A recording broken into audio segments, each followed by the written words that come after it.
1. Historical timeline. Why the label? Muslim cannot apply era key facts. 1st century CE.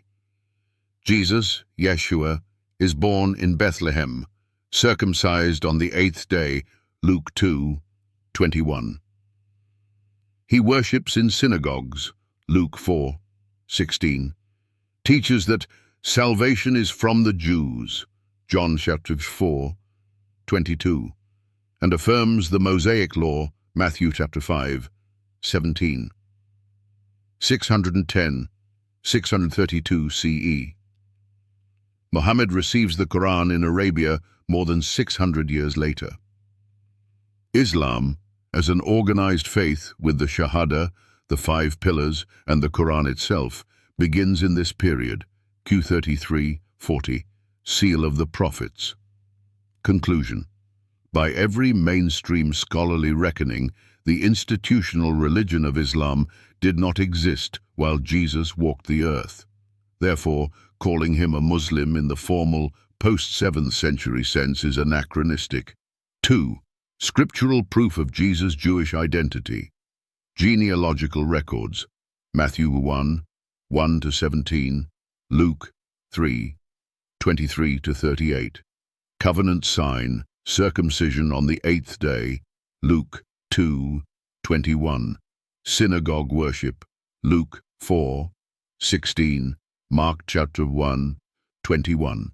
Observance of feasts, Passover, Tabernacles, John 2:13, 7:2-10. Self-identification.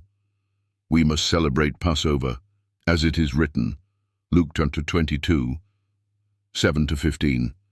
Apostolic witness, Paul. The Messiah belongs to the Israelites, Romans 9:4-5. Each text roots Jesus squarely inside 1st century Jewish covenant life. 3. What the Quran itself implies, Quranic passage observation. Q3:52. Disciples say, "We are Muslimun, submitters." The verse uses Muslim in its generic sense, one who submits. It acknowledges Jesus precedes the Qur'an. Q chapter 5:110. Allah reminds Jesus of the miracles he performed. Again, it places Jesus in history before Muhammad. Q61. 6.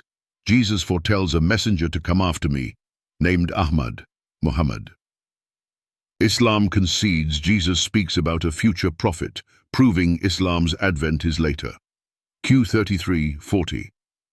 Muhammad is seal of the prophets. Confirms the new distinct community begins with Muhammad. Thus, even the Qur'an differentiates between Isa's 1st century mission and the 7th century rise of Islam. 4.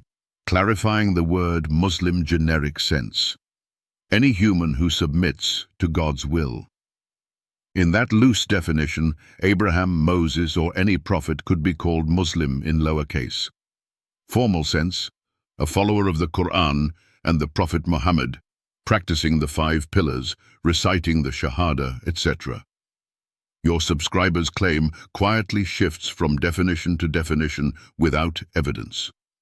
The second sense is chronologically impossible for Jesus.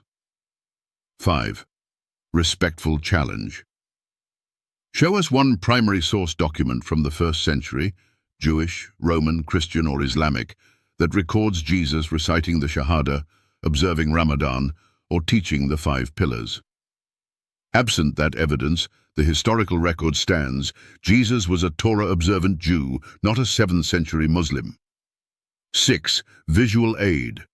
The accompanying graphic, see above, summarizes the 600-year gap. Key Bible verses, Luke chapter 2:21, John chapter 4:22 on the left, and hallmark Quran texts, Q3:52, Q33:40 on the right. Feel free to display it on screen while discussing. Use this reply on your channel, firm, courteous, and evidence-driven. If anyone can disprove the timeline with authentic 1st century documentation, invite them to present it. Until then, the facts speak for themselves.